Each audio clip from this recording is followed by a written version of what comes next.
Did you ever hear the tragedy of Darth Plagueis the Wise? I thought not.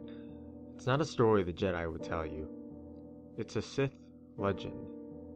Darth Plagueis was a Dark Lord of the Sith, so powerful and so wise, he could use the Force to influence the midichlorians to create life. He had such a knowledge of the dark side that he could even keep the ones he loved from dying. The dark side of the Force is a pathway to many abilities some consider to be unnatural.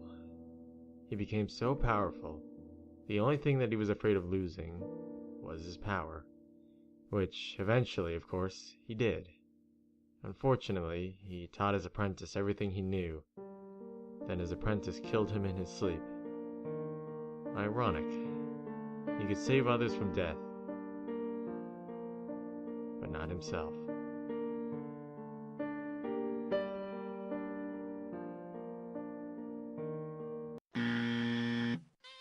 Don't worry, guys. That was just some stupid April Fool's joke I decided to come up with. Yeah, I had the idea like literally as I woke up this morning because I was like, man, I should really do something for April Fool's Day today, but I'm like really uncreative, so I can't think of anything to do. I'm like, oh, people are releasing, April Fool's videos or whatever, so I figured I'd do that. And I'm like, how would I do that as a scary stories reading channel? And then I got it, so I decided to read to you guys one of the scariest and saddest stories I could think of. Anyhow, well, actually, while I'm on this, I might as well read out like other like troll pastas and stuff just to complete this video, because why not? Don't worry, a regular video will be released probably on like Monday, if not sooner, maybe Sunday. But yeah, let's get into it then.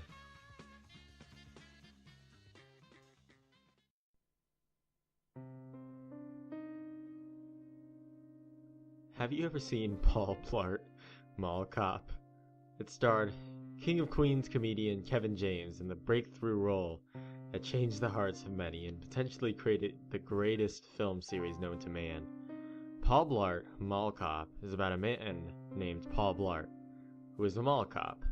Redundant, I know, but many things are in life. The most important thing is to be a good person. That's what I learned from Paul Blart. See, most movies are just about bang bang shoot 'em ups and Wild West fisticuffs, but Paul? He was an everyman, like me. Just the usual mall cop, observing and reporting. He was just like me. A regular guy who likes beer, Frito chili pie, and Sunday night football. A good old boy, I guess. Whatever that means. Anyway, I initially acquired a VHS copy of the film that shook me to the very core of my being and left my mortal soul in pieces on the floor. Cut my life into pieces. This is my last resort. My god, this shit scared the fuck out of me. I apologize for cursing, but sometimes it's hard not to. Life is hard, and the harder life gets, the more you curse. Until you're telling the man in the Subway sandwich shop that if he adds one more goddamn spinach leaf to that fucking sentient tuna toast, you catch my drift. Anyway, this was not just Paul Blart. It was Paul Blart 3, The Curse of the Jewel Thief. I don't know why Paul would be chasing down a jewel thief, so this shocked me. I tried shoving the VHS into a DVD player, but it didn't fit. After contacting tech support, I got it working by purchasing several devices, daisy-chained across my living room, because I had lost complete and total control of my life. Good lord, this movie. The music started out spooky. Paul Blart's pupils looked a little dazed. Kevin James just seemed a little out of it. That's when I saw him lighting up a blunt. After googling what that was, I was shocked. Cannabis. Marijuana. Strong Thurmond. My god. I didn't think it was appropriate for Kevin James to be smoking marijuana. He goes to work high on his moped, hitting several things on the sidewalk, and actually appears to run over a live cat. My goodness. Later, we see it was a CGI cat, because you could also see it dancing down the block. But it's later shown that it was just a prank by some kids at the Coral Art Studio. Nobody seems to mind. Except me. Kevin James crashes his moped into the side of the building. Then he notices a man shopping for jewelry. "Jewel thief!" he screams, and oddly enough, there was a laugh track. But it sounds like demonic men with pitchforks and tails laughing aloud. What the fuck is this? Movies don't have laugh tracks. I was about to return this movie when something really, really fucked up happened. "Get on the floor!" he screams. "Put your hands up, get on the floor and come outside," he screamed. The man was shocked. He dropped the jewels, which were actually just a big bag of Dippin' Dots. Paul Blart took out a gun and pointed it at him. "Comply!" he screamed. "Comply!" Paul Blart pulled the trigger, shooting the man in the heart. The man fell on the floor. "We got a 426 sausage and pie brouhaha at the Oktoberfest booth." He quickly stole a sausage from a counter and put it on the man's corpse, planting the evidence. Paul began to cry as the cops arrived. "He assaulted me with a Weetabix," Paul cried profusely, and the tape went to black, cold, empty, and frozen. My heart skipped a beat at the sadness that pervaded my screen. A weird screen that seemed like it was out of Star Wars began scrolling. Paul Blart defeated the trillions of the 26th Federation. The galaxy is now at peace.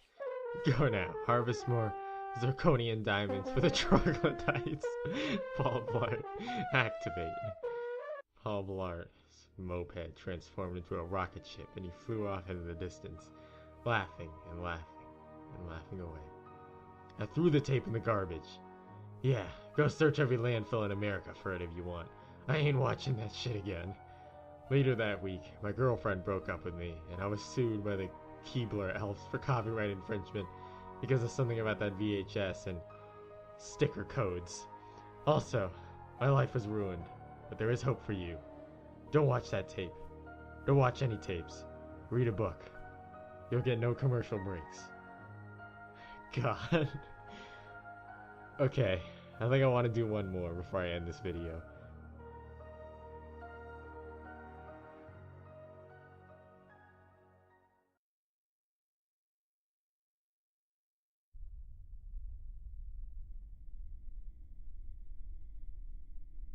Once in a place far away, a very long time ago, there was a boy named Roger. He was tall, but a bit round. He lived in a big city where unusual things seemed to happen every day. For example, his uncle died. Anyway, Roger had lots of enemies in this city. All the people he used to like were now his enemies because he had changed. He really used to be this successful banker named Ron, but then he decided to go another way, and he is now a hobo named Roger. Because of this, his friends thought that they didn't like him anymore, so they said, "You're our enemy now."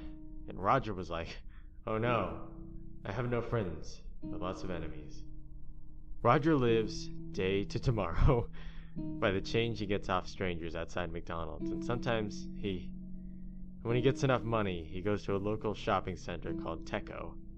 He can only buy things when they are on sale, so he only buys things when they are on sale because he doesn't have any much money.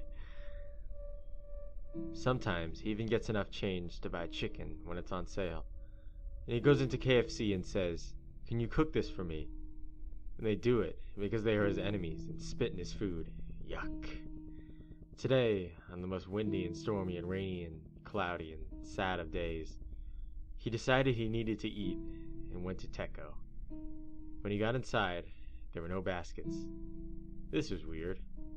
Roger thought they must be giving them a break today, so he kept going. He saw the fairer bread was on sale, so he was going to buy it. And then a big, fat, hairy man ran up to him and said, "No, that's not for you." And then he took the sale sign away, which made the bread go back up to $100,000. This is all in the future, so that's a normal price for the future. Roger made a face similar to this. And he said, "But if you don't give me that, I will strew." And the man laughed, and his fat went bouncy from laughing. Then one of Ron's enemies died, So Ron felt his anger rising. That happens when his enemies die. And he punched the man so hard that his fat fell off, and the man was angry, and then he cried blood. Then the lights went out so fast that Roger knew he was going to be murdered. A black mist came out of the cereal boxes, and the bacon was flying everywhere. Pancake mix splashing over the counters. Freezers freezing at higher temperature than normal. So that it was freezing the frozen pizzas too much. Ron ran way far away to that aisle that's always full of people. It has loads of sweets, crisps, yummy. There was like 15 monsters in there. All black with eyes oogling with blood and tears that looked like bacon, but they were actually dead people's skin. He screamed, "Fat Man, help!" But when Fat Man came her, he said, "You punched my fat, and now you will pay.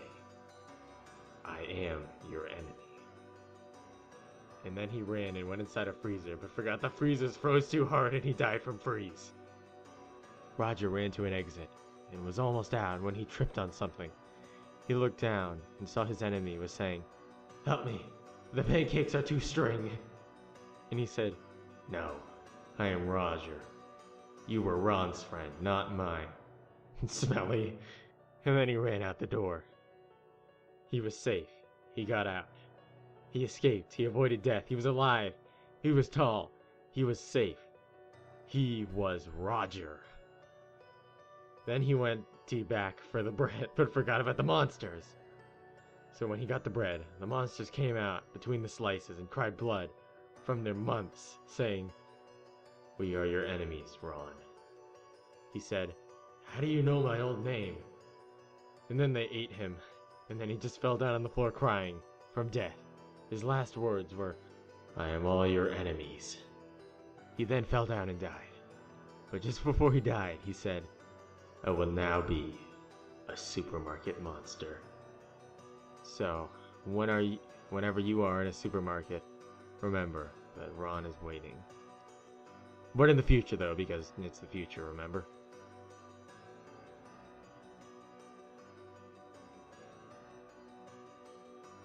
Okay, that was actually pretty fun. So, let me know in the comments section whether or not you want me to ever do something like this again. You know, something kind of fun or ridiculous like this. Alright, hope to see you in the next video.